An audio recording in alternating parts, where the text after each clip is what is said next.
Hi, welcome to ABC's film. This week is one of my choices. It's Steamboat Bill Jr., Buster Keaton film. It's a silent movie, but it's really fun. Buster Keaton really shines in it, just like he's so expressive and great to watch. I'm a big fan. Alex, I don't know if you've seen any Buster Keaton. I haven't seen any Buster Keaton at all. Obviously, I've seen clips, documentaries, because he's all over them. But I think to find people who have actually watched the silent films is quite rare, so I'm quite looking forward to it. Yeah. Plus, it's short, which I'm looking forward to as Yeah, well. it's an hour and 10 minutes. I like this one a lot. It's one of his best. It's not the best, but it's there. And I'm coming off as a hipster now. So we'll just get on with the review. See you in a bit.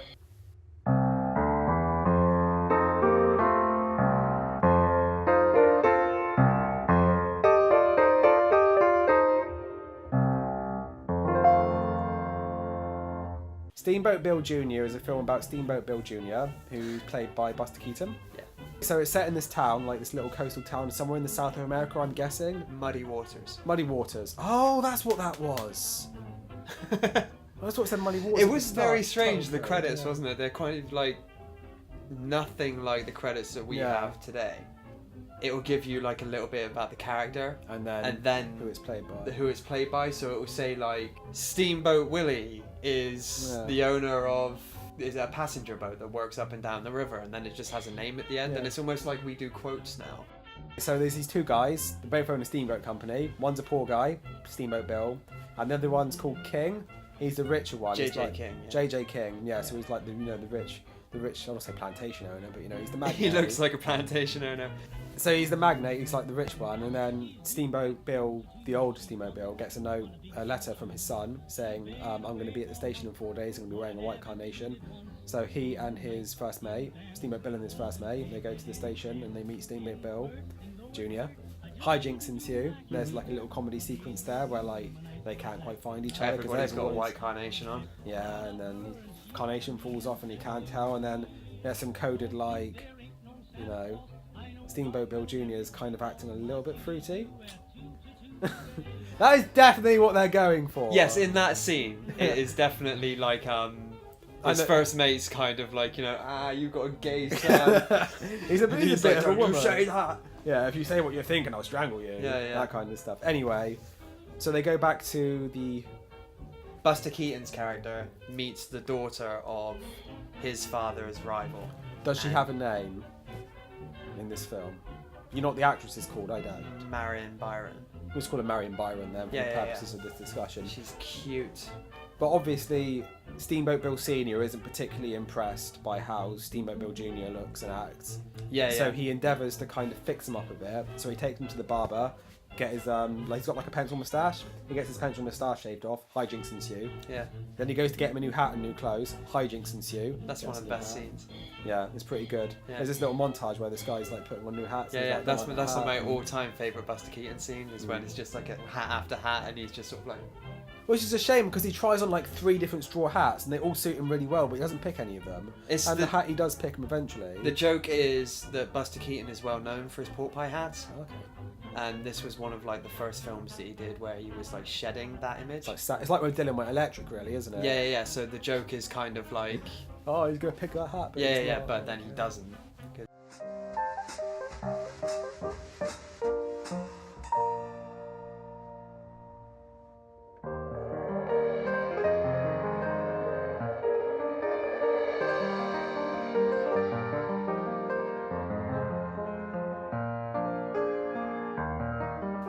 And then his dad tries to teach him how to run the boat, and hijinks ensue because he's not very good at that. Yeah. And then like he tries to go onto JJ King's boat to speak to Marion Byron. Hijinks ensue. There's a lot of hijinks. This is good though. It's in modern films, obviously, like, there's a car chase because it's hard car chase because there's an excuse for action. It's the same kind of thing in this. Yeah. It's like they'll put them in a situation just as an excuse for kind of like quite impressive physical I don't comedy. think anybody ever went to see a Buster Keaton movie for the story. No, the story is very simplistic in this. Yeah.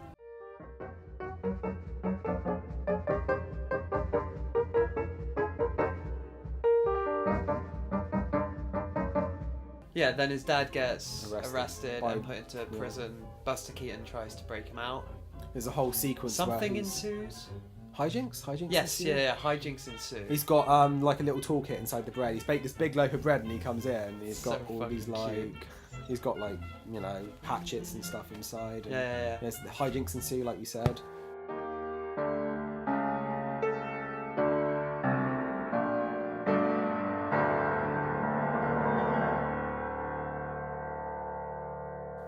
Some hijinks ensue. Right. That's key, that is. Key, hijinks ensue. Key. Then Steamboat Bill gets Junior. Steamboat Bill Junior gets knocked out. Put in the back of the car. Yeah, and taken then to hospital. the receiving hospital, wherever Yeah, that yeah. is. Maybe it might be like some kind of mental I institution. think it's where they receive people. Yeah, but why do they take him to a hospital though? My question. Because he hit him around the back of the head with a gun. I suppose, yeah.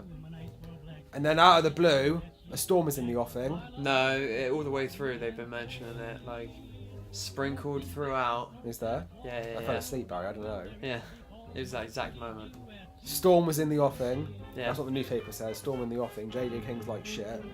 Suddenly all the buildings are falling apart. It is a massive storm. Like, it must have cost a fortune. It's like, obviously, I imagine they built the town purpose bill. Yeah. I would imagine so, and then they completely destroy the set.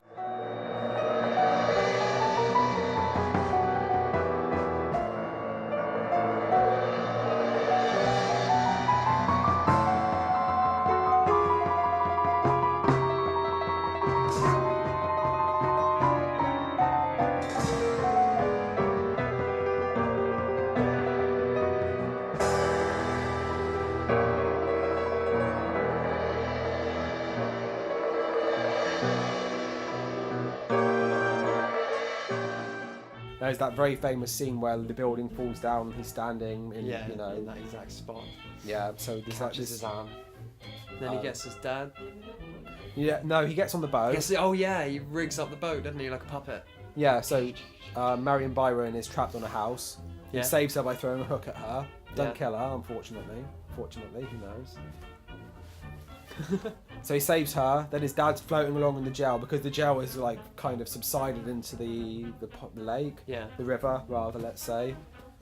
So rather. Steamboat Bill Jr. is like, despite the fact that he's been really physically incompetent throughout the entire film, he manages to rig up this entire pulley system to operate the boat from the deck. Yeah. I don't know why he did that in the film. Because he could just have Because guided there's only it. one of him. Yeah, but he could have just guided it. All he was doing was guiding it into the jail. He would just have to turn the boat. Why is he using all these ropes? Yeah, I don't know. But anyway, he crashes into the jail to try and kill his dad. It doesn't work. So he's like, shit, I better pretend I was trying to save him. So he saves his dad and pulls him onto the deck. So then JJ King, he's on his steamboat, which turned out as a piece of shit because it's sinking, and obviously Steamboat Bill, what's the boat called?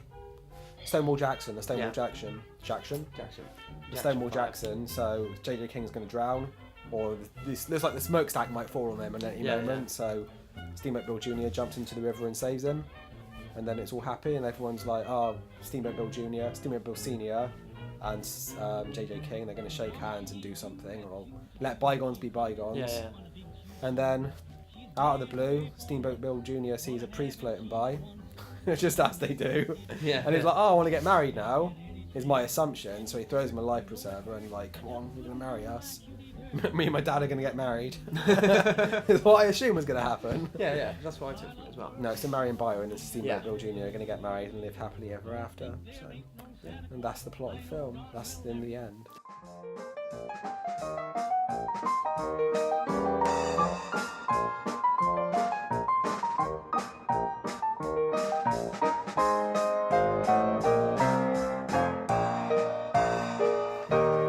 What do you think of the stunts? It's alright. I thought they were incredible. It's not that impressive, really. The bits at the end when the town was falling apart, that was the best bit. Yeah, but like, what do you mean it's not? It's That not bit that with the impressive. boat. Where he falls off the boat.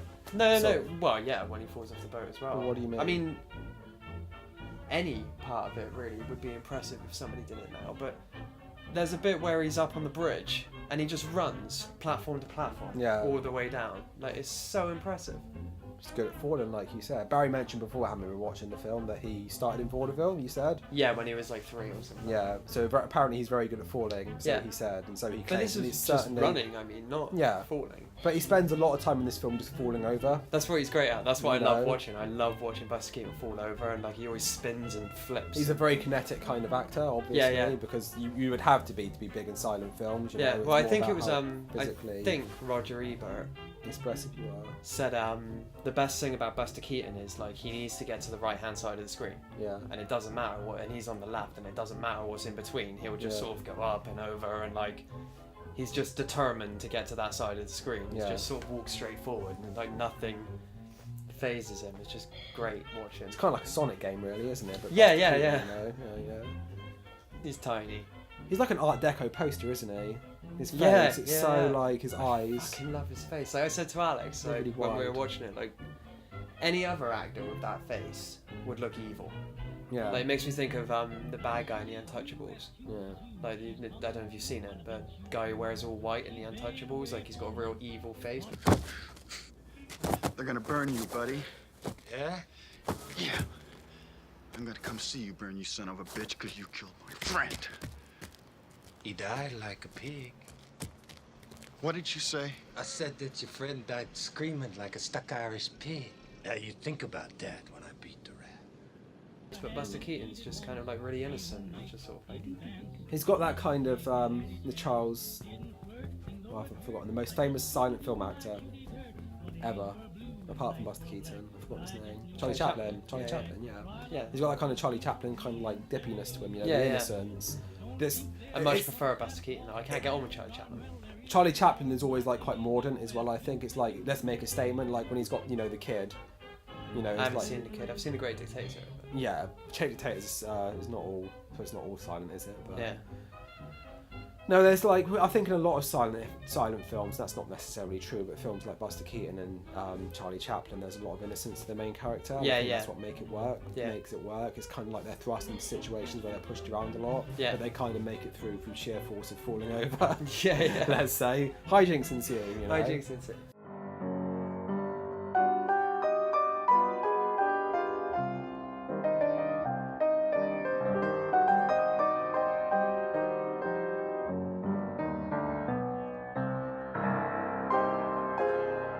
He must eat really well, It's just got to be strong. He must work out all the time. Yeah, upper body strength from his climbing up the decks and everything. Yeah, there's a scene straight up where there's different platforms on the boat, and he just runs and jumps and pulls himself up, really fluidly as well. If I was doing, I wouldn't get up the first one. No, I'd still be there now. Yeah, 100 years later, I'd still be like, oh come on, for fuck's sake, Barry.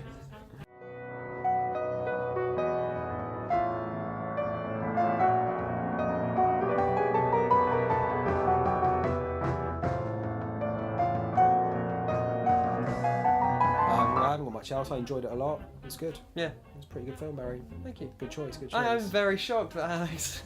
It's one of my choices, and Alex wasn't like, oh, it's racist, isn't it, or something. I mean, there was a cotton picking scene at the start, Barry, and all of the black people in this film were service personnel. What about the guy at the beginning? What guy at the beginning? I clocked that. Do you remember? I clocked that. There's a bit at the beginning when Buster Keaton says in the note to his dad, "I'll be wearing a white carnation, so you'll know me." And there's a guy checking his bag with a white carnation, but you can't see his face or his arms or anything. And Alex went, "That's a black guy." And he gets up, and it's just a black guy. But he's not in service industry. Well, I mean, he might be, but in the film, he's not. But he's not a main character. Obviously, I'm changing the standard there, but there's no black main character. Yeah, but also, and I'm not saying it's right, but this was made in the 20s.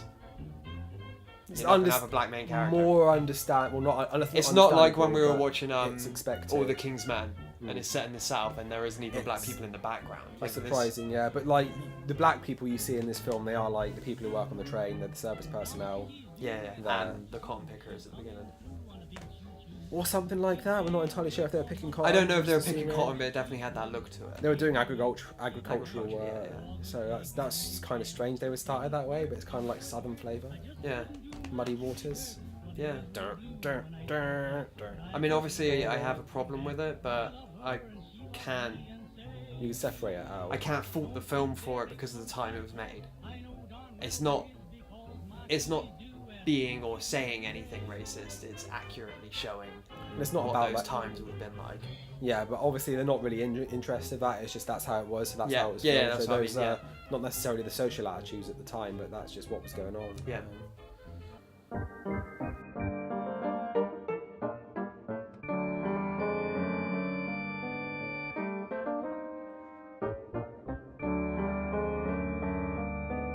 Alright, that was our review on Steamboat Bill Jr. Hopefully, if you haven't seen like a silent movie or a Buster Keaton film or anything like that, you've seen some clips here and you've thought to yourself, oh no, I might check that out. Just as, even if you're not that interested, but just as a novelty, it's cool to see like how the old films were made and how sort of quaint they are. It's not as boring as you might expect. They're quite kinetic and they're quite impressive. Yeah, So- particularly once the story gets set, they tend to just run and it's just like fun to watch. Yeah. Also, there's a YouTube video by a guy called, by a channel called Everything Painting on Buster Keaton. I'm going to link to it underneath. You should check that out too. We'll link it above. You can't make it above, mate. What? No. It would be different. No, I could do one of those Oh yeah. annotations. Put it up there. You have to now because I'm pointing at it. You haven't got a choice. Alright. Annotation up there. Yep, alright. Right. Alright. See ya. So yeah. Cheers. Every night I bring her Frankfurt sandwiches, Frankfurt sandwiches. How my baby loves those Frankfurt sandwiches, Frankfurt sandwiches. I try to win her with candy, ice cream and custard. But how she likes hot dogs with mustard.